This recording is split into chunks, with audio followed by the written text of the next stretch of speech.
সূরা কাউসার পড়ে হাতের বৃদ্ধাঙ্গুলে ফু দিলে যে কেউ আপনার বাধ্য হয়ে যাবে। এটা পবিত্র কোরআনুল কারীমের একটি সূরা। পবিত্র কোরআনুল কারীমের ভিতরে ছোট্ট একটি সূরা হচ্ছে সূরাতুল কাউসার। অনেক সময় আমাদের স্বামী আমাদের কথা শুনে না। অনেক সময় কিছু মায়েরা, কিছু বোনেরা আমাদেরকে ফোন দিয়ে থাকেন, হুজুর আমার স্বামী পরকীয়ায় লিপ্ত হয়েছে, আমার স্বামী বিভিন্ন মেয়েদের সাথে কথা বলে থাকে। অনেক সময় প্রবাসী ভাইরা আছেন, তারা বলেন আমার স্ত্রী আমার কথা শুনে না, আমার স্ত্রী আমার টাকা নিয়ে ফুর্তি করে অন্যদের ছেলেদের সাথে কথা বলে, কিন্তু সে আমার কোনো কথা শুনে না। এই বিভিন্ন ভাবে যদি তারা অন্যভাবে চলে যায়, তাহলে স্ত্রীকে বাধ্য করার জন্য অথবা স্বামীকে বাধ্য করার জন্য এই চমৎকার একটি আমল যদি আপনি করতে পারেন, আমি আপনাদেরকে জানিয়ে দিব এই নিয়মটা কিভাবে করবেন। আবার অনেক সময় সন্তান কথা শুনে না, অফিসের বস শুধু আপনার উপর অত্যাচার করে, জুলুম করে, নির্যাতন করে, যার কারণে আপনি কঠিন বিপদের ভিতরে পড়ে আছেন। যদি আপনি এই আমলটা করতে পারেন, অবশ্যই আল্লাহ তাআলার পক্ষ থেকে সুন্দর একটা ফলাফল আসবে। 21 দিন এই আমলটা করবেন। আমলটি করবেন কিভাবে আমি আপনাদেরকে ভালো করে বলে দিচ্ছি। প্রথমে আপনি ওযু করবেন, পবিত্র অবস্থায় থাকবেন, অবশ্যই পবিত্র থাকতে হবে। এরপরে আপনি ফজরের নামাজের পরে অবশ্যই ফজরের নামাজ পড়বেন, কারণ ফজরের ভিতরে বরকত রয়েছে। ফজরের নামাজ পড়ে আপনি পবিত্র হয়ে ওই নামাজের স্থানে যদি আপনি পড়তে পারেন আলহামদুলিল্লাহ ভালো। আর যদি সেখান থেকে উঠে অন্য কোনো কাজ করেন, তারপরে ওযু অবস্থায় যদি সেখানে বসেন কোনো সমস্যা নাই, পড়তে পারবেন।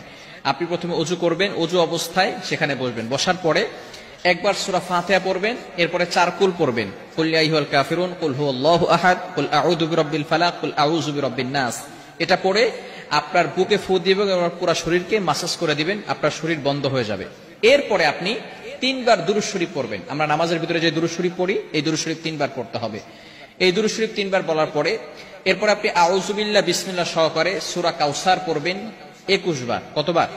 সূরা কাউসার 21 বার পড়তে হবে আউযু বিল্লাহ বিসমিল্লাহ সহকারে। 21 বার পড়ার পরে আপনার এই বৃদ্ধাঙ্গুলটা এই যেখানে আমরা করগুনি 1 2 3 একের জায়গায় রেখে এরপর আপনি এটাকে মুষ্টিবদ্ধ করবেন।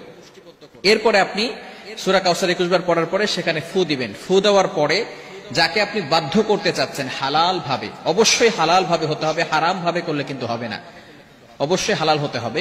যাকে আপনি বাধ্য করতে চাচ্ছেন তার নাম 7 বার পড়বেন এবং তার পিতামাতার নাম 1 বার পড়বেন, এবং আপনি মনে মনে চিন্তা করবেন যে আমি তাকে হালাল ভাবে বাধ্য করতে চাচ্ছি এবং কোরআনিক ভাবে তাকে বাধ্য করতে চাচ্ছি।